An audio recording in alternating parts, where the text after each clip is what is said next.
मैं राजकुमार महाजन associate professor से 2007 से ललित कला महाविद्यालय जो दिल्ली सरकार का है इसमें कार्यरत हूँ और स्पेशली अप्लाइड आर्ट में मेरी ड्यूटी हो चुकी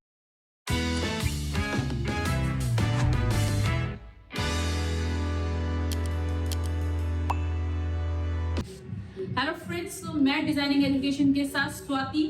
आज के कंसर्न में हमारे साथ बैठे हैं Mahajan sir college of art में प्रोफेसर हैं। सो उनसे ही जानते हैं, उनके बारे में जानेंगे एंड स्पेशली द पॉडकास्ट का मोटिव जो है फाइन आर्ट स्टूडेंट्स जो इस लाइन के लिए अपने करियर के बारे में जानना चाहते हैं, आफ्टर 12th के बाद क्या करियर स्कोप रह सकते हैं। Mahajan sir as a college of art professor हमें गाइड करेंगे और आप सबको बता सकेंगे कि इसमें फ्यूचर है या नहीं है और क्या करना चाहिए आफ्टर 12th अगर आप इस लाइन में जाना चाहते हैं। Hello sir.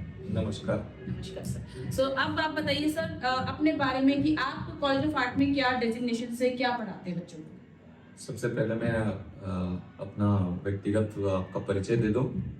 मैं राजकुमार महाजन एसोसिएट प्रोफेसर से 2007 से ललित कला महाविद्यालय जो दिल्ली सरकार का है इसमें कार्यरत हूँ और स्पेशली अप्लाइड आर्ट में मेरी ड्यूटी हो चुकी है। और अप्लाइड आर्ट एक फाइन आर्ट्स का एक कोर्स है जिसको हम डिसिप्लिन कहते हैं, जिसके तहत एडवर्टाइजिंग इंडस्ट्रीज हो या डिजाइन इंडस्ट्रीज में हमारे यहाँ की जो छात्र है या विद्यार्थी को काम करने का सुनहरा अवसर भी मिलता है।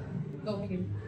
सो इतने टाइम से सर आप कॉलेज ऑफ आर्ट में पढ़ा रहे हैं, सो आप क्या सब्जेक्ट्स पढ़ा रहे हैं बच्चों को, मतलब क्या डोमेन और कौन से डोमेन को आप देखते हैं, क्योंकि हमें जितना पता चला है फाइन आर्ट्स में 6 डिपार्टमेंट्स हैं। जहाँ तक हमारे ललित कला महाविद्यालय की बात है तो जिसको कॉलेज ऑफ आर्ट कहते हैं, स्पेशली बच्चे जो जानते हैं कॉलेज ऑफ आर्ट के नाम से, यहाँ 6 डिफरेंट कोर्सेस हैं जिसमें अप्लाइड है, पेंटिंग है, प्रिंट मेकिंग है, विजुअल कम्युनिकेशन है, आर्ट हिस्ट्री है और इन सभी 5 और 6 डिसिप्लिन का बेसिक 2 साल का एक सेमेस्टर पैटर्न है जिसको हम फाउंडेशन कोर्स कहते हैं। ओके। सो आप किस डिपार्टमेंट में हैं? मैं अभी तो मेरी वैसे अप्लाइड की स्पेशलाइजेशन है, लेकिन अभी मैं विजुअल कम्युनिकेशन का वीसी डिपार्टमेंट का मैं इंचार्ज हूँ और इस डिपार्टमेंट को पूरा लुक आफ्टर भी कर रहे हैं। ओके, एकेडमिकली प्लस एडमिनिस्ट्रेटिव जो प्रशासकीय जो काम होता है उसमें भी मेरा अच्छा कर रहे हैं। सो सर आपने इस जर्नी के अंदर पहले मुझे थोड़ा सा जानना होगा कि आपने एजुकेशन कहाँ से ली है। मैं अगर मेरा परिचय देना चाहूँ तो मैं महाराष्ट्र से बिलोंग करता हूँ। महाराष्ट्र में मेरा जन्म हुआ और स्कूलिंग मेरे नेटिव प्लेस जो लातूर शहर है वो एजुकेशन का हब है महाराष्ट्र में।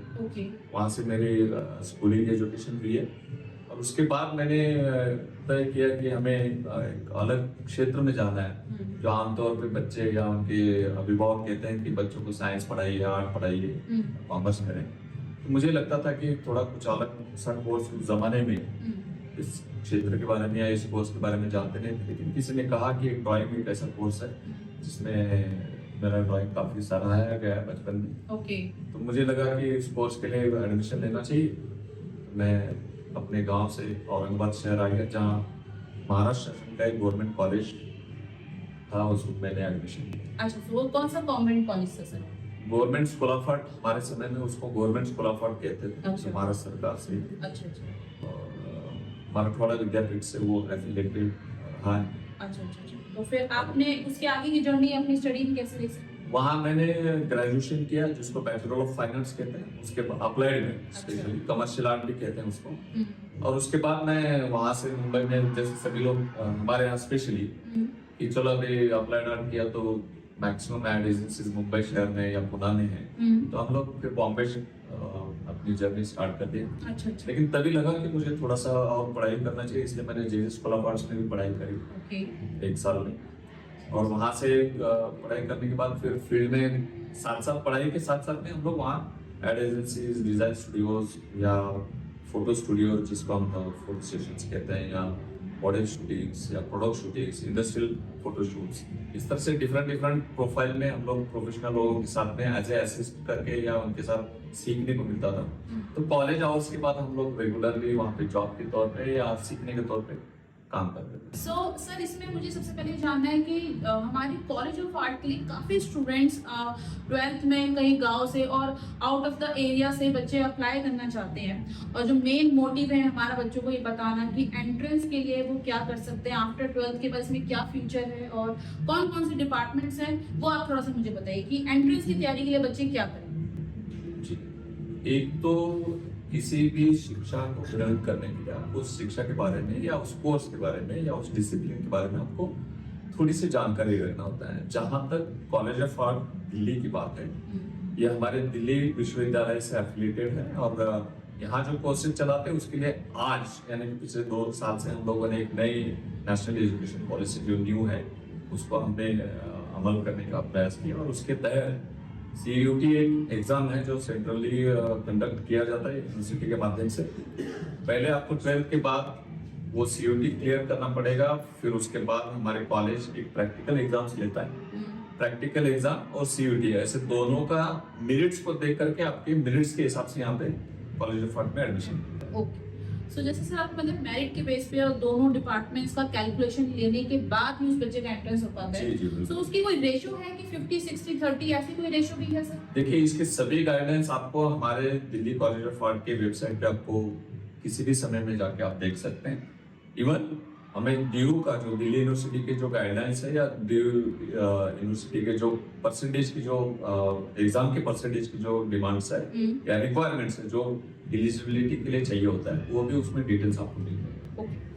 और इस समय के हिसाब से जैसे जैसे गवर्नमेंट की जो, क्योंकि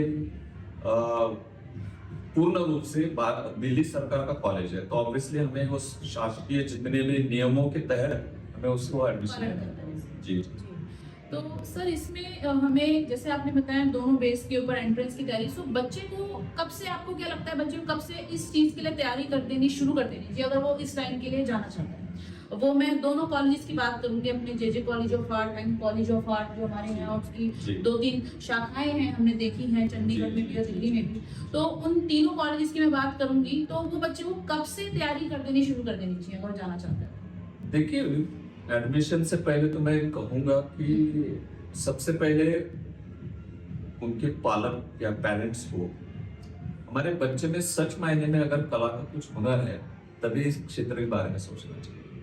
कभी ये ना सोचे कि हमारे बच्चा पढ़ने में ठीक नहीं, इसमें ठीक नहीं, उसमें ठीक नहीं तो आर्ट में, ऐसा नहीं है। सबसे ज्यादा पढ़ाई आर्ट में ही करनी होती है। क्यों?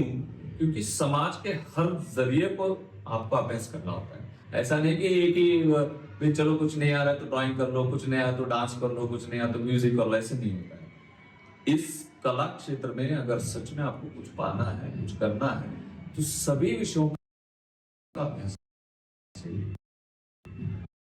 वो अगर बच्चे में हुनर दिखता है तब पेरेंट्स को इस फाइन आर्ट्स में या कला में, फाइन आर्ट्स बेसिकली चित्रकला समझिए जिसको कहते हैं, इसके बारे में आपको बहुत सारे कोर्सेस है। हमारे देश में बहुत सारे इंस्टीट्यूट्स है, नामी इंस्टीट्यूट्स है, मैं उनका नाम नहीं लूंगा, लेकिन आपको लगता है कि फाइन आर्ट्स फील्ड में जाना है तो अलग अलग कोर्स, अब तो नए नए कोर्सेज में आना शुरू हो गए, उसके हिसाब से भी लोग अभी नए कोर्सेज को इंट्रोड्यूस कर रहे हैं। तो उसका पहले जानकारी आप हासिल करें, उसके बाद आप अपने पोटेंशियल क्या है, अपने अभ्यास की ऊर्जा किस तरफ से है, उसको देख करके कोर्स में आपको एडमिशन लेना चाहिए। और उसी के हिसाब से, हाँ, यहाँ मैं जरूर एक बात दर्ज करूंगा कि आप जब रजिस्ट्रेशन फॉर्म भरते हैं तो जरूर एक बार क्रॉस चेक करके देख लीजिएगा कि मुझे किस कोर्स में आपको एडमिशन लेना है, उसी कोर्स का रजिस्ट्रेशन होना चाहिए। अंत में होता क्या है, मैंने तो उसमें एडमिशन लेना था, यहाँ पे भर दिया, यहाँ पे नहीं है तो यहाँ पे भर दिया, तो उस कंफ्यूजन में जो आप इच्छित कोर्स में एडमिशन लेना चाहते हैं उसमें नहीं हो पाता। सो अगर हम कहना चाहें सर, बच्चा कहीं ना कहीं 11-12 से ही अपनी डेली घर में आर्ट के साथ अगर वो खेले तब भी वो कुछ ना कुछ सीख ही रहा है सर। कुछ ना कुछ हम सीखते रहते हैं, हम आज भी सीखते हैं, आज भी सीखते हैं। सो हम अगर वो 11, 10, 12, अगर 12th के बाद तो डेफिनेटली इसकी तैयारी करें, बाकी 10, 11 से भी अगर वो शुरू करता है एज अ प्रैक्टिस तो वो कर सकता है।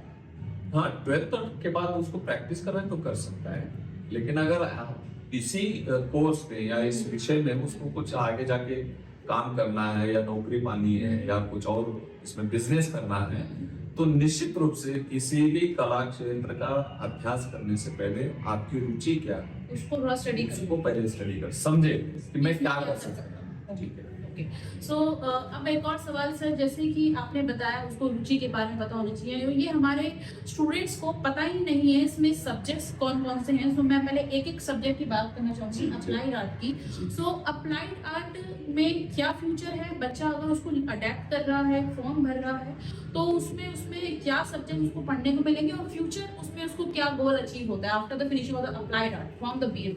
देखिए, अप्लाइड में ये वर्ड है ना, इस अप्लाइड में ही सब कुछ आ गया। ओके इसका अगर हिंदी में कहें तो इसको उपयोजित कला कहते हैं। अच्छा जो उपयोगिता में आते हैं वो सभी पुराने से लेके आज तक जितना भी आधुनिक तंत्रज्ञान है या टेक्नोलॉजी है, वो सब कुछ सीखने को मिलेगा। अब निर्भर होता है कि उस विद्यार्थी का टैलेंट, उस विद्यार्थी की अभ्यासात्मक स्टडी किस विषय में करना चाहते हैं। टेक्नोलॉजी बेस अब डेली आपको अपडेट होना ही पड़ेगा। हमारे समय में अगर मान लो तो हमारे समय में कंप्यूटर का सीवी नहीं था, करेक्ट, और आज के डेट में देखा जाए तो आर्टिफिशियल इंटेलिजेंस आ गया। यस यस, ये कितना भी टेक्नोलॉजी एडवांस आ गया है, आपका बेस, आपका नींव बहुत मजबूत चाहिए, जो फाइन आर्ट्स में अगर कुछ आप करना चाहते हैं। ठीक। सो अभी अगर मैं बात करूँ शॉर्ट में, अप्लाइड आर्ट में सर हमें मार्केट की टेक्नोलॉजी, डिजाइनिंग सेंस सीखने को मिलती है। अप्लाइड आर्ट ये कहता है, कह सकते हैं जैसे कि हमारी एडवर्टीजमेंट, एड, इलस्ट्रेशंस, कंपोजिशन, ऐसे डिजाइनिंग एस्थेटिक्स हमें अप्लाइड में सीखने को मिलते हैं। आप जो कह रहे हैं इसके अलावा भी बहुत है। हाँ, अप्लाइड में ऐसा है कि सवेरे उठने से लेके शाम को सोने के बाद भी ऐसा कोई भी वस्तु या कोई भी ऐसा चीज नहीं है जहाँ अप्लाइड है। सो आप अगर अर्ली मॉर्निंग उठते हैं तो सबसे पहले आपके ध्यान में क्या आता है? चलिए बाथरूम जाए, बाथरूम में जाते तो आपको टूथपेस्ट नजर आता है, टूथपेस्ट नजर आता है तो ब्रश नजर आता है, ब्रश नजर आता है तो बगल। यस यस, तो ये सब चीजें तो अप्लाइड का ही है। अप्लाइड का ही। सो कहीं ना अब कहीं हम पैकेजिंग हमें बिल्कुल, छोटी-छोटी वो पैकेजिंग चीज हमें नजर आती है, वो सब चीजें नजर आ रही है। वो प्रोडक्ट डिजाइनिंग हो, Product designing। जैसे आपने कहा कि प्रोडक्ट डिजाइनिंग एक बहुत बड़ा फैक्टर है करेक्ट, कि वो आपको इमेज को रिकॉल करता है। पेस्ट यहाँ रखे तो हमें वो लेके पेस्ट करना चाहिए या ब्रश करना चाहिए सब। जैसे जैसे दिन बढ़ता है वैसे वैसे आपको जो जो चीज को आप छुओगे, जिस चीज को आप इस्तेमाल, इवन फूड, खाना, खाने को भी आप रिकॉल कैसे करते हैं? अरे मुझे अभी टाइम नहीं, जोमेटो से मंगवाओ। तो ये कमर्शियलाइज जो फैक्टर है, जोमेटो पे आपको आजकल जो मोबाइल्स में आपको ऐप के जरिए मंगवाते हैं, तो ऐप टाइप की डिजाइन है या सर्विसेज है, जो ई कॉमर्स जिसको हम कहते हैं, इस तरह से अनगिनत फील्ड है आप हम अप्लाइड से सीखने को मिल रही है। जी जी। सो ये तो हमें काफी हद तक क्लियर हुआ और आपको भी समझ में आया होगा कि अप्लाइड आर्ट क्या है, और उसमें अगर आप जाते हैं तो हमें डिजाइनिंग, कमर्शियली जो छोटे छोटे एसेट्स को भी आप टच कर रहे हैं, और उसमें भी डिजाइनिंग एस्थेटिक्स है, वही एक अप्लाइड आर्ट है जो एक डिजाइनर सीख रहा है, मतलब कि आप सीखने के लिए प्लानिंग कर रहे हैं। चलिए सर आगे बढ़ते हैं, एक और डोमेन है हमारे पास पेंटिंग का। पेंटिंग के बारे में सर आप क्या कहना चाहते हैं और पेंटिंग में क्या फ्यूचर और स्कोप देखेंगे? देखिए, मैं इन टोटलिटी में तो बोल रहा हूँ, अप्लाइड तो है, पेंटिंग है, स्कल्पचर भी, शिल्पकला, इसके अलावा विजुअल कम्युनिकेशन है, आर्ट हिस्ट्री है, प्रिंट मेकिंग है, जिसको ग्राफिक्स बोलते हैं। ओके, पेंटिंग भी अपना एक स्वतंत्र डिसिप्लिन है। आज पेंटिंग के जरिए में बड़े बड़े इंस्टॉलेशंस वो पेंटिंग फील्ड्स के बच्चे करते हैं। Book illustration, specially fine arts के जो पेंटिंग के बच्चे बड़े अच्छे से बना सकते हैं, क्योंकि उनका ओरिएंटेशन उसी ढंग से होता है। तो उनके लिए भी बहुत सारे ऐसे स्कोप्स है। आज आप किसी भी फील्ड्स में देख लीजिए, अभी जितने हमारे भारतवर्ष में जितना कार्य हो रहे हैं, वॉल पेंटिंग से लेके वॉल ग्राफिटी से लेके, तो उन्हीं पेंटिंग के बच्चों को स्कोप है। इसके अलावा अगर किसी टीचिंग फील्ड में आना चाहते हैं तो उनका ज्यादा प्रायोरिटीज है। ओके, सो हमारे नेक्स्ट डोमेन की तरफ हम बढ़ते हैं, जिसमें हमें पेंटिंग के एस्पेक्ट्स से पता चले, जिसमें wall painting, graffiti art, and definitely बहुत अच्छे से क्लियर है पेंटिंग जो कैनवस पे चित्रकला निकाल रहा है, कलाकार सीख रहा है, बना रहा है और उसको सेल कर रहा है, that is called the painting, जैसे हमें सर ने समझाया। अब हम एक और डोमेन की तरफ बढ़ते हैं, जिसने बताया शिल्पकार। और शिल्पकार में सर बहुत ही मेहनत है, बड़ा ही उसमें लेबर वर्क है और उसमें कॉस्ट भी है कहीं ना कहीं। तो उस शिल्पकार के लिए क्या फ्यूचर है? क्या वो आज की डेट में सर अगर हम कहें कि काफी सारे लोगों को पता नहीं है फाइन आर्ट्स में फ्यूचर है कि नहीं, और आज भी लोग सिर्फ पेंटिंग करने को कहते हैं कि ये ड्राइंग क्यों कर रहा है, इसमें क्या है? तो ये जो मार्केट में मिक्स चल रहा है, क्या है ड्राइंग, उसके लिए आप क्या कहना चाहेंगे? और हमारे शिल्पकार जो कलाकार है उनके लिए क्या कहना चाहेंगे? देखिए हमारे जितने ललित कला या फाइन आर्ट जिसको हम कहते हैं उसमें सबसे मेहनत है शिल्पकला। हम एक कोई रिप्रोडक्शन का काम कर सकते हैं अप्लाइड में किसी को कहते हैं, लेकिन शिल्पकार को खुद को ही काम करना पड़ेगा क्योंकि उसकी जो कार्यशैली है कंप्लीटली लेबोरियस है और जब तक वो चीज खुद नहीं करेगा तब तक वो चीज आगे बढ़ेगी नहीं। तो इसीलिए दूसरा, जहां एक्सपोजर की बात है शिल्पकला के बारे में, ये तो अपने आप में एक ऐसा है कि ह्यूमन सिविलाइजेशन का एक बहुत बड़ा सेक्टर है। आज भी हम अगर पुराना हमारे जो सिंधु घाटी की सभ्यता को देखते हैं तो उसमें मिला क्या है, सिरेमिक के पॉट्स, टेराकोटा के पॉट्स, मूर्तियां। इसकी वजह से हमारी संस्कृति क्या थी, क्या होगी, क्या रहेगी, ये शिल्पकला का सबसे बेहतरीन कोर्स है जो आने वाले हजारों सालों के बाद भी अगर इंसान खत्म हो जाते हैं तो आज के दिनों में शिल्पकार ने जो भी शिल्प बना रखे होंगे तो आज का जो सिविलाइजेशन है, ह्यूमन सिविलाइजेशन, वो हमें देखने को मिलता है, जिसकी वजह से हमें पता भी चलता है। तो मेरे हिसाब से तो शिल्पकला बहुत प्रीशियस फील्ड है और वो आसान भी नहीं है। किसी ने सोचा मैं बैठ के बनाऊं तो पॉसिबल नहीं। ओके, सो जैसे सर आपने बताया इसमें शिल्पकारों के लिए काफी मेहनत है तभी वो एक कलाकृति को निखार पा रहे हैं। जी जी।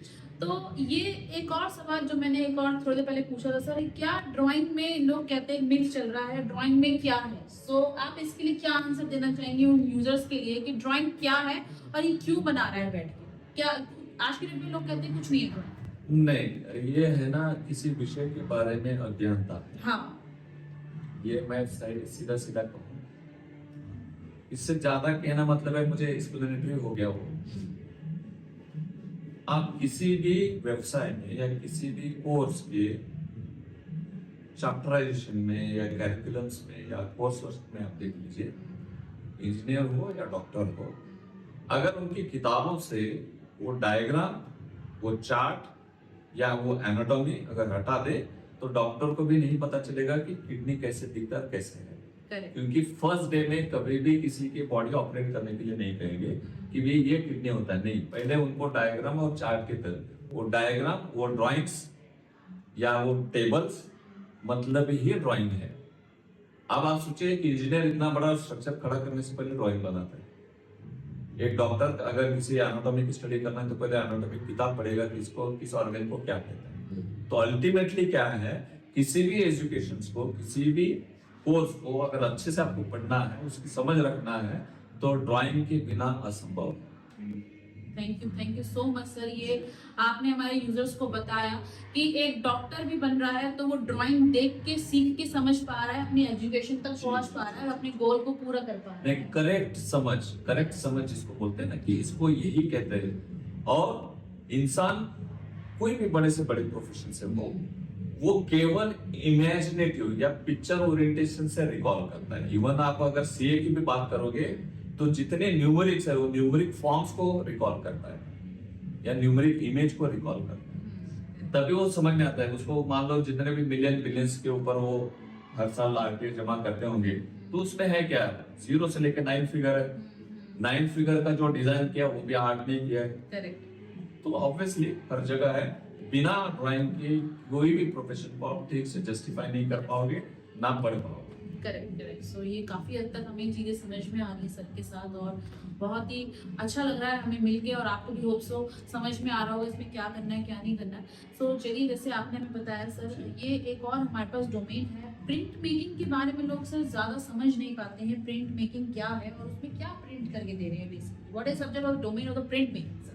प्रिंट मेकिंग एक कैसे है, आप किसी भी कलाकृति को मल्टीपल टाइम प्रिंट कर सकते हैं। इसका इनिशियली देखा जाए तो प्रिंट मतलब है बार बार आप प्रिंट कर सकते हो। आपको उसके वो अंदर डिफरेंट या बहुत सारे कलर का भी आप उसमें प्रिंट ले सकते हो, और उसमें प्रोडक्शन बहुत अच्छे से हो सकता है। क्योंकि एक जमाने में था कि जब पेंटर एक ही पेंट बनाता था, लेकिन लोगों को अगर उसके प्रतियां चाहिए तो ऑब्वियसली वो प्रिंट की जो मशीन्स है, उस मशीन के जरिए वो समय काफी सारे प्रिंट्स निकाला करते थे ताकि सब लोगों को उसका आनंद ले सके या उसको यूज कर सके या अपने घर में लगा सके। तो इसमें एक और डोमेन है sir, art history. Art history जी। सो आर्ट हिस्ट्री का मतलब जितने मैं शब्द से समझ पा रही हूँ, आर्ट की हिस्ट्री हमें बताई जा रही है, उसमें ड्राइंग से क्या कनेक्शन है बेसिकली, या ये एक थ्योरिकल सब्जेक्ट है आर्ट हिस्ट्री? थ्योरी तो हर विषय में, हाँ जी बिना थ्योरी का तो कुछ बनेगा नहीं, जी जी। वाइस वर्सा है। अगर हम इनिशियली देखा जाए तो हम लोग प्रागैतिहासिक काल का या पहले आदि मानव का इतिहास पढ़ते हैं। मतलब क्या पढ़ते हैं कि उस समय की जो सिचुएशंस थी, उस सिचुएशंस को हम समझ लेते हैं कि ऐसा था, ऐसी समाज व्यवस्था थी, ऐसे खान पान था, रहन थे, कपड़े थे, जो भी कुछ है, जो हमारा इतिहास बताता है। अब इतिहास की करेक्ट तरह से पुष्टि करता कौन है? वो ड्राइंग्स करते हैं। तो कितना एक दूसरे से जुड़ा हुआ है। सो सर जैसे आपने बताया आर्ट हिस्ट्री में हमें हिस्ट्री और हमारे आदि मानव और इन सभी टॉपिक्स की जो हिस्ट्री हमने सीखी है अपने स्टडी लेवल पे, वही एक आर्ट फॉर्म है और आर्ट के अंदर भी वही चीज सीखने को मिल रही है जी।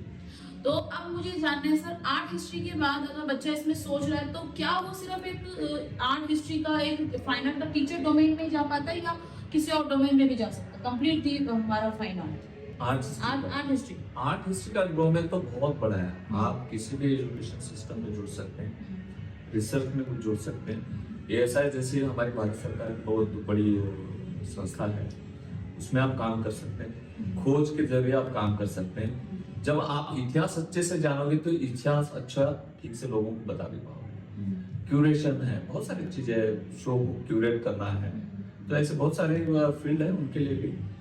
खुद हमारे इंडिया में जो हिस्टोरियंस है, हिस्टोरियंस किस तरह से लिख रहे हैं, ठीक से लिख रहे हैं नहीं लिख रहे हैं, और इतिहास लोगों तक ठीक से पहुंच रहा है नहीं पहुंच रहा है, ये बहुत बड़ी जिम्मेदारी है। और जो भी आज के दिन, आज के डेट में अगर बोलना चाहे हिस्टोरियन के मामले में, तो एआई के बारे में कैसे लिखते हैं, चैट जीपीटी इसमें हम लिख जो के भी सकते हैं। हाँ, हाँ, आप जो भी डॉक्यूमेंटेशन कर रहे हो वो काइंड ऑफ हिस्ट्री रिकॉर्ड ही है।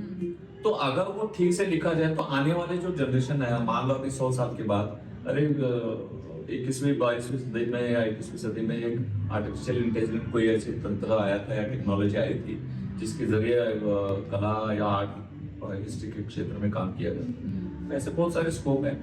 देखिए किसी भी विषय के बारे में या किसी भी कोर्स के बारे में अगर आपको किसी मुकाम पे अगर जाना है तो बड़े शिद्दत से आपको अभ्यास और प्रयास करना पड़ेगा, और वो कंसिस्टेंसी से करना पड़ेगा, पढ़ाई करनी पड़ेगी। ऐसा नहीं कि 2 दिन पढ़ लिया बाद में छोड़ दिया, नहीं। कंसिस्टेंसी है तो जो आपका गोल है, जीवन का जो उद्देश्य है, जो ध्येय है, वो निश्चित रूप से मिलेगा। ये मेरा अपना स्व अनुभव बता रहा हूं, ऐसा नहीं है कि किसी के कहने से।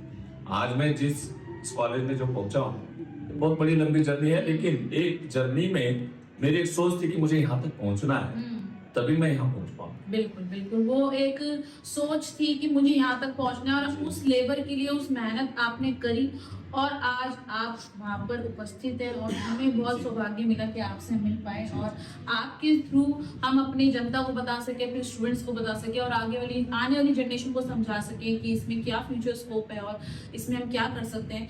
सो चलिए हम आगे बढ़ते हैं। एक और सवाल लेते हुए सर कि हमारे पास वीसी का डिपार्टमेंट है, visual communication, that is a very demandable. शायद आज की डेट में लोग इसे सुन रहे हैं और इसी को थोड़ा समझ रहे हैं और ज्यादा इंटरेस्ट भी इसी में दिखा रहे हैं, क्योंकि डिजिटली ड्राइंग को लेकर जाना, पहले जो हम हाथ से बना रहे थे अब डिजिटली बना रहे हैं, तो वीसी हमें वो मकाम तक कैसे पहुंचा पाता है, वो थोड़ा और हमें बताइए।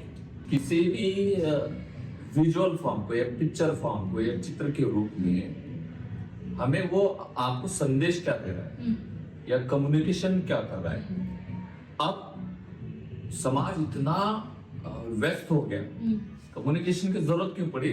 क्योंकि समाज की जो व्यस्तता है, तो समाज उस तरफ पहुंचने के बजाय कम्युनिकेशन के माध्यम से हम उनके तरफ पहुंचते हैं, जिसकी वजह से उनको सुविधा मिलती है। अभी मैंने थोड़ी देर में आपको जोमेटो या स्विगी का जिक्र किया, क्यों हुआ? क्योंकि वो टेक्नोलॉजी के साथ में हमारे आर्ट फील्ड के बच्चों ने काम करना शुरू किया, जो एक कम्युनिकेशन का जरिया बन गया।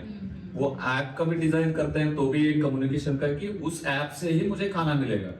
ऐसा नहीं कि कोई और ऐप खोल दिया और उसमें जितना हमारा फूड चेन है, उस फूड चेन के जितने भी ऐप है, तो जोमेटो जैसे आपने लोगो बताया, सो ऐप डिजाइन जिसकी वजह से आपको जो चीज चाहिए, इंफॉर्मेशन हो या कोई सुविधा चाहिए, कोई सर्विस चाहिए, तो ये कम्युनिकेशन का फील्ड है। दूसरे इसकी जरूरत क्यों पड़ी?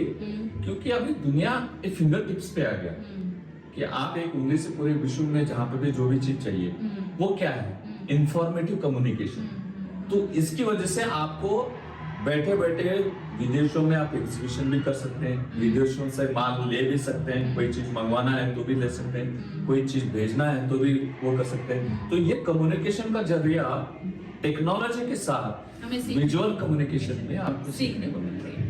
ओके, सो हमें आज की डेट में हम ये कह सकते हैं कि हमें थोड़ा अपडेट होना चाहिए और समय अनुसार हमारी कलाएं भी विभिन्न प्रकार से हमने देखी और आज की डेट में वो चीज़ अपडेट हो चुकी है। वही अपडेटेड नॉलेज एंड कोर्सेज हमें कॉलेज ऑफ आर्ट में या अनदर कॉलेजेस में हमें ये देखने को मिल जाता है, बीसी का डिपार्टमेंट। जी जी। सो ये सर आपने जो हमें ये जो जे कॉलेज ऑफ आर्ट है, चंडीगढ़ का कॉलेज ऑफ आर्ट है, हमारे कॉलेजेस हैं ये वाले कॉलेज ऑफ आर्ट, तो इन कॉलेजेस में इन 6 डिपार्टमेंट में से आपको क्या लगता है विच वन आज की डेट में थोड़ा बच्चों को ज्यादा फेवरेबल आ रहा है या ज्यादा लोग पसंद करते हैं? नहीं, फेवरेबल तो नहीं बोल सकता मैं। अच्छा। बीइंग अ एकेडमिशियन मेरे लिए सभी कोर्सेज उतने ही महत्वपूर्ण है और उतने अहम भी है। अहम इसलिए है क्योंकि आप उसके बिना ना आपकी जो डेली रूटीन है जिसको जीवन आप जी नहीं पाएंगे। जहां तक कोर्स की बात है, आप सबसे पहले जीवन में तय करें कि मुझे करना क्या है और बनना क्या है। अगर ये आपके पास क्लियर विजन है तो ऑब्वियसली आपको कौन सा कोर्स, कौन सा सब्जेक्ट इस लेना में है। पढ़ाई करना है। अच्छा, तो आप पहले अपना खुद अपने डोमेन को आप समझिए, बिल्कुल जैसे डोमेन को हमने तय करें। सारे डोमेन्स हमें सर ने समझाए, 6 डिपार्टमेंट्स, आप उन सारे डोमेन्स को आप समझिए और अगर आप किसी भी डोमेन के बारे में और डीपली जानना चाहते हैं तो कमेंट कर सकते हैं और मैं जितना हो सकता है आपके डाउट्स को क्लियर दूंगी। और हमें लगा दोबारा सर के साथ मीटिंग करके आपके साथ फिर और क्लियरिटी चाहिए कि हमें उस सर को सर और इलेबरेट करें, तो सर मुझे आपको दोबारा सर को परेशान करना पड़ेगा कि आप हमारे यूजर्स को बताएं कि हाँ इसमें ये फ्यूचर और ये करियर ऑफ डाउन है। सो सर आगे बढ़ते हैं एक और सवाल लेते हुए कि हमारे फाइन आर्ट्स में जो बच्चों को तैयारी करनी है, ये तो आपने हमें समझाया कि इसमें क्या क्या स्टडी करने को मिलेगी और कैसे कैसे सब्जेक्ट्स हैं। सो इसकी तैयारी के लिए हमारे एंट्रेंस के लिए क्या सब्जेक्ट ऑफ कोर्स रहते हैं? एक तो आपने सीयूईटी बताया और दूसरा प्रैक्टिकल, तो प्रैक्टिकल में थोड़ा सा सर आप बताइए कि क्या रहता है प्रैक्टिकल? देखिए, हर जितने भी हमारे देश में जितनी संस्थाएं हैं, कला की संस्थाएं स्पेशली, इवन सभी जगह उस कोर्स के या उस डिसिप्लिन के, उस डोमेन के स्पेसिफिक टॉपिक के ऊपर एग्जाम होता है, प्रैक्टिकली स्पेशली। थ्योरेटिकल तो जनरल होता है, रीजनिंग होता है, वो अलग एक होता है। उसको क्लियर करने के बाद जब प्रैक्टिकल की बात आती है तो वहाँ आपका जो कोर्स आपने तय किया है उसके अकॉर्डिंगली प्रैक्टिकल एग्जाम्स लिए जाते हैं। मान लो अगर आप पेंटिंग्स में लेते हैं तो ऑब्वियसली पेंटिंग, निश्चित रूप से ड्राइंग फाइन आर्ट मतलब ड्राइंग है, ड्राइंग तो हर कोर्स में है। तो मान लो किसी और अप्लाइड में, वीसी में, इस तरह से जो कमर्शियल ओरिएंटेशन से, जिसको हम कहते हैं कि व्यवहारिक जो कोर्सेस हैं, उसमें उस कोर्स का उस समय के हिसाब से विषयों का चयन किया जाता है और उसके हिसाब से आपको एग्जाम देना होता है। ओके, सो हमें ज़्यादा इंफॉर्मेशन कोर्स में और क्या क्या डोमेन ऑफ सब्जेक्ट्स है वो तो हमारी वेबसाइट पे आपको अपडेट मिल बिल्कुल अपडेट जाएगा, मिलेगा। क्योंकि सरकार समय अनुसार थोड़े चेंजेस और अपडेट लाती रहती है। सो अगर जो भी हमारी वेबसाइट है, गवर्नमेंट की वेबसाइट, जिस भी कॉलेज के लिए आप अप्लाई कर रहे हैं उसका सब्जेक्ट ऑफ एंट्रेंस वेबसाइट पे मेंशन होता है। आप उसको अच्छे से पढ़िए, समझिए और जिस कोर्स में अगर आप फॉर्म भरना चाहते हैं उस कोर्स के लिए आप आगे की तैयारी करिए। जी जी जी। सो सर हमारा एक ये तो हुआ चयन कि उसको कैसे तैयारी करनी है और कोर्स किस तरह से अपना पड़ाव आगे की तरफ बढ़ाना है। आप थोड़ा प्रकाश इस पे डालिए कि क्या ये कोर्स खत्म होने के बाद अपने आप को वो कहाँ देख रहा है, क्या इस लाइन में स्कोप है या नहीं? ऐसा नहीं कि कोई एक कोर्स करने से उसमें कुछ स्कोप नहीं है, स्कोप सभी लेवल है। आप पढ़ाई करते समय किस तरह से किया और कैसे किया, यह आपको अपने करियर में एक सक्सेस लाने का एक आपको खुद को पता चलता है कि मैंने पढ़ाई किया। हम लोग, आप भी पढ़े होंगे, मैं भी जब पढ़ा हूँ तो पढ़ते समय में पता चलता है कि मेरे में कितनी क्षमता है, मेरे में क्या पोटेंशियल है, मेरे में क्या कैलिबर है, मेरे में क्या इंटेलिजेंस है। उसके हिसाब से हमें अपने आप एक्सपोजर मिल जाता है। मुझे कहीं नहीं लगता कि फाइनेंस का बच्चा कभी भूखा रहा। तो ये निश्चित रूप से ये दिमाग से लिखा है कि क्या होगा। मैं इतने दावे से कहता हूँ, मेरा इतना 35-40 साल का जो तजुर्बा है, तजुर्बे के तहत मैं जरूर ये कहूँगा कि कभी भी आर्टिस्ट को भूखा रहने का समय नहीं आएगा। अगर सच मायने में वो आर्ट को परस्यू करता हो, अगर आप मेहनत कर रहे हैं और अपनी लगन से अगर आप उसको पाना चाहते हैं, छोटे छोटे चीजों में भी आपको डिजाइनर्स की जरूरत पड़ती है, आर्ट की तो जरूरत पड़ती है। तो एक और थोड़ा सवाल सर जो बहुत कॉमन रहता है, थोड़ा आज के लिए थोड़ा ट्रेंडिंग हो गया, एआई आ चुका है सर जी, जैसे। artificial। तो एआई के कारण या डिजिटली करने के कारण क्या मैनुअल आर्ट की वो वैल्यू खत्म हो गई है? क्या लोग उसको पसंद नहीं करते? क्या उसमें फ्यूचर है कि नहीं है? एक मैनुअल आर्टिस्ट के लिए क्या कहना चाहेंगे सर? देखिए, प्राकृतिक सभी चीजों का कभी भी विनाश नहीं हो सकता। प्राकृतिक मतलब ये नेचुरल फॉर्म्स है।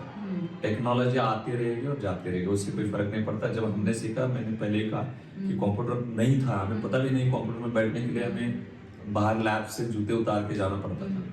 हमें लगा कि भाई आर्टिस्ट लोगों के हाथ से जॉब निकल जाएगा, लेकिन जो टेक्नोलॉजी है कि वैसे वैसे नए नए आयामों को, नए नए आपके नौकरियों का वो मिलेगा, इसलिए परेशान होने की जरूरत नहीं। इवन अभी एआई, उसने उस शब्द में लिखा है आर्टिफिशियल, तो नेचुरल तो कुछ है ही नहीं। कुछ समय की बात है, हो सकता है उस क्षेत्र में और कुछ नौकरियां मिलेगी बच्चों को, और उस टेक्नोलॉजी के माध्यम से हो सकता है कुछ और जो अनइमेजिन का है, जो नहीं कर सकते, वो आप कर पाएंगे। अच्छा, जी।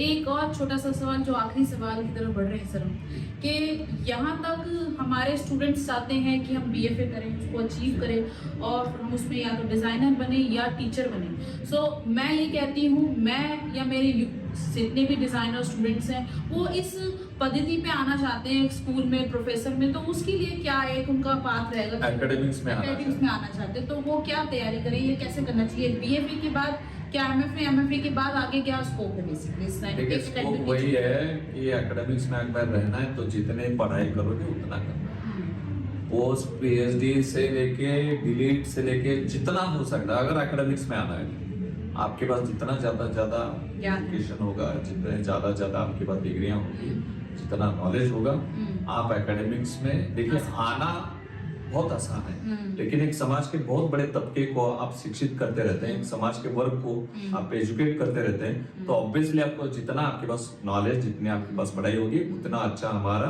आने वाला पीढ़ी बनेगा। इसलिए कोई सीमित रेखाएं नहीं कि या सीमित एक रेखा नहीं है कि वहां तक ही पढ़ना चाहिए। शिक्षित करना है समाज को, तो आपको जितना ज्यादा शिक्षा लोगे, ग्रहण करोगे, उतने अच्छे से आप सिखा पाओगे और उतने अच्छी पद्धति पे हम पहुंच पाएंगे। जी बिल्कुल। सो चलिए, मुझे तो काफ़ी ज्ञान मिला सर से मिलके, और मुझे बहुत अच्छा लगा, और उम्मीद करती हूँ सर को भी हमसे मिलके थोड़ी बातचीत करके पसंद आया होगा सर हमसे। जी, बहुत अच्छा लगा। आपने मेरे जैसे एक साधारण शिक्षक को आपने साधारण तो सर आप है ही नहीं, साधारण होते तो आज हम यहाँ नहीं होते। साधारण नहीं है, आपने अपनी मेहनत से आज हम यहाँ पहुँचे हैं, और आप हजारों लाखों बच्चों को पढ़ा रहे हैं। आपने हमें बताया 2007 से आप इस शाखा से, कॉलेज ऑफ आर्ट से जुड़े हुए हैं और बच्चों को पढ़ा रहे हैं, और आज भी, और हम जैसे स्टूडेंट्स आपके मेंटोर, मैं खुद सर की एक टाइम पे स्टूडेंट रही हूँ, और मैं बहुत सर से इंस्पायर रही हूँ कि सर ने मुझे पढ़ाया, और मैं खुद सर से आज दोबारा मीटिंग करी है 10 साल बाद, मैंने सर से दोबारा मीटिंग करी है, और आज भी मैं सर को अपना मेंटोर मानती हूँ, और आज भी सर से सीख रही हूँ, और शायद मैं तभी मैं सर के पास हूँ, और मैं अपने साथ साथ आपको भी अपने मेंटोर और हमारे जितने भी स्टूडेंट्स हैं, आगे आने की पीढ़ी को बताना चाहती हूँ कि हम इस लाइन में कैसे जाएं और क्या हम एजुकेशन दे सकते हैं। और आप कमेंट करके अपने डाउट्स या क्वेरीज पूछ सकते हैं। Education after 12th from the fine art department, 6 departments को हमने इसमें कवर किया है, और 6 डिपार्टमेंट में सर ने हमें बहुत अच्छे से समझाया इसमें क्या शाखाएं हैं, क्या फ्यूचर है, और आगे भी हमारे डिजाइनर्स बहुत अच्छे लेवल पे काम करते रहेंगे। सर आखिरी सवाल, अगर आपके दिमाग में कोई मेरे से सवाल चूक गया है या कोई आप अपनी बात कुछ कहना चाहते हैं, तो वो और बताइए कि अगर कुछ रह गया तो सर मेरी समझ। जहाँ तक फाइन आर्ट्स की बात है, मेरे हिसाब से जिनको सच में कला को अगर आपको सादगी के साथ में और सातत्य चाहिए, कंसिस्टेंसी चाहिए, तब आप किसी मुकाम पे पहुंच पाते हो। यही शायद रहा है कि मेरी कंसिस्टेंसी रही है, कामों के प्रति श्रद्धा भी रही है, और उसी की वजह से आपको गूगल में सिर्फ नाम भी टाइप करेंगे राजकुमार महाजन करके, तो आपको बहुत सारा दिखेगा। अप्लाइड ने, मैंने पेंटिंग में भी ऐसी बहुत सारी जो टेक्निक बेसिकली या स्टाइल समझी, जो मेरा व्यक्तिगत जो पोर्ट्रेट सीरीज है काफी विख्यात है, परिचित है लोगों को हमारे आर्ट फील्ड में। वो भी आप मुझे सर बताइए कि वहाँ तक जो आपने एग्जीबिशंस लगाई, वो आपको कैसा रिस्पांस मिला, और शुरुआत कैसे रही सर वो एग्जीबिशंस की? देखिए, जहाँ तक मेरे स्टूडेंट भी रहे, और आपने मेरा जो फुटेज जिसको हम बोलते हैं, जिसमें आपकी मास्टर की, वो तो सब लोग जानते ही हैं। एक दिमाग में ये बात थी कि मुझे मेरी एक अलग से पहचान बननी चाहिए। पहचान सिर्फ कामों से होगा। काम अगर उतने सादगी से और सच्चाई से करोगे तो आपका नया कुछ ना कुछ स्वरूप या कुछ रूप मिलेगा जो आपको देखने को मिलता है, जिसकी वजह से फील्ड में इस नाम से नहीं उस काम से आपको परिचय है। जी, नाम तो से ये हाँ बिल्कुल। तो आप शिद्दत से काम करेंगे या मेहनत करेंगे, कुछ खोजने की, नया चीज बनाने का प्रयास करोगे तो निश्चित रूप से वो जो बनी हुई चीज है वो आपको पहचान देगी। पहचान के साथ में सब कुछ देगा, जिसका मैं यहाँ पे बैठा। जी थैंक यू सर। सर जैसे आपने बताया एग्जीबिशंस, तो आप मुझे वो एग्जीबिशंस का लिंक और वो सारी कुछ इमेजेस जो आपने कुछ पेंटिंग्स जी बनाई मैंने आपको गूगल में और इंस्टाग्राम अकाउंट्स में हाँ, मैं बहुत सारी चीजें वो मिलेगी। हमारी हाँ, मैं आपको डोमेन में इस वीडियो में आगे दिखाऊंगी सर के कुछ काम, आप वो भी देखिएगा। अगर आप एग्जीबिशंस कुछ कांटेक्ट या कुछ करना चाहते हैं सो वो भी आप उस वेबसाइट पे मेंशन होगा, सर से खुद परिचय लेके मिल सकते हैं, समझ सकते हैं, अपनी क्वेरीज क्लियर कर सकते हैं एज वेल एज। और इसमें अगर अपना फ्यूचर आप बनाना चाहते हैं तो काफ़ी ब्राइटर फ्यूचर है, मुझे काफ़ी कुछ समझ में आया। सो यहाँ पे सर के साथ हम एंड करते हैं, कुछ और जो परिचय से।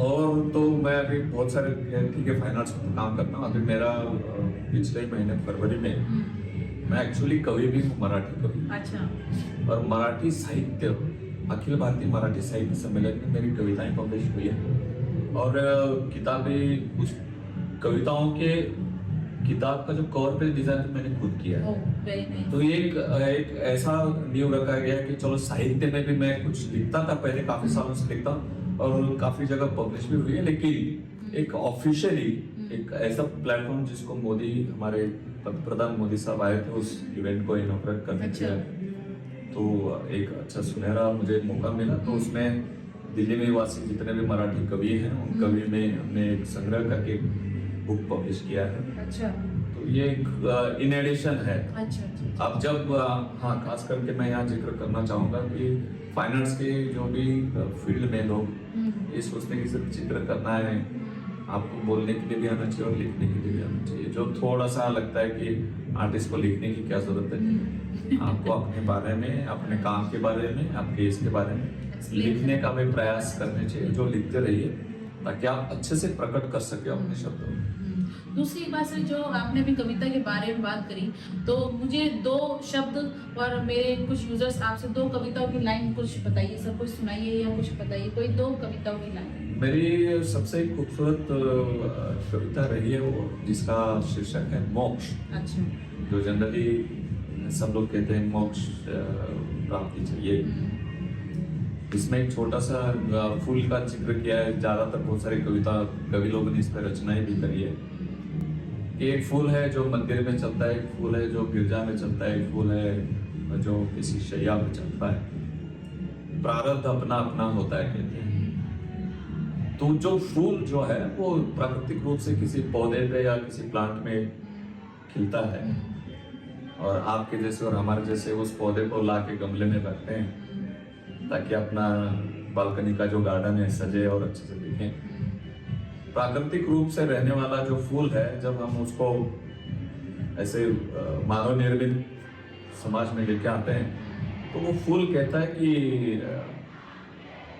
आपने मुझे उतने नेचुरल प्रकृति में रहने का जो आनंद था उसने छीन लिया है, मैं आपका जरूर बदला दूंगा। तो लकीली होता क्या है कि उस परिवार में जब वो फूल एक दिन निकाला जाता है पौधे से और किसी के चरणों में चढ़ाया जाता है। चरणों में चढ़ने के बाद दूसरे फूल से जब उनसे संवाद होता है कि ये कहाँ आके हम गिरे, तो वही है जिसने तुम्हें उस जंगल से या उससे बगीचे से तोड़ के तुम्हें अपने गमले में लाया है। और उस फूल ने उस बोलता है कि मोक्ष तुझे मिला है, मुझे मिला है। आज तेरा मृत्यु हुआ है तो तेरे शरीर से बदबू आना शुरू होगा। मैं आज पेड़ से विलिप्त हुआ या अलग हुआ तो भी मेरे में फूल का सुगंध है, तो जीवित मैं हूँ या आप। तो मोक्ष देने का उसमें बहुत बहुत खूबसूरत कहानी और कविता मिली सर। जी। मुझे बहुत पसंद आई और उम्मीद करती हूँ हमारी व्यूअर्स को भी बहुत पसंद आई। काफ़ी इंस्पायर किया हमारे कलाकारों को, हमारे डिज़ाइनर्स को, और जिन जिन स्टूडेंट्स को डिज़ाइनिंग या एजुकेशन के बारे में पता करना था या जानना था हमें सर से बहुत कुछ सीखने को मिला और एक कविता के अंदर भी सर ने अपनी जान डाल के एक प्राकृतिक और नेचुरली कॉम्बिनेशन को यूज़ करके एक प्रैक्टिकली वीडियोस के प्रैक्टिकली डेमो के साथ समझाया क्या है मोक्ष।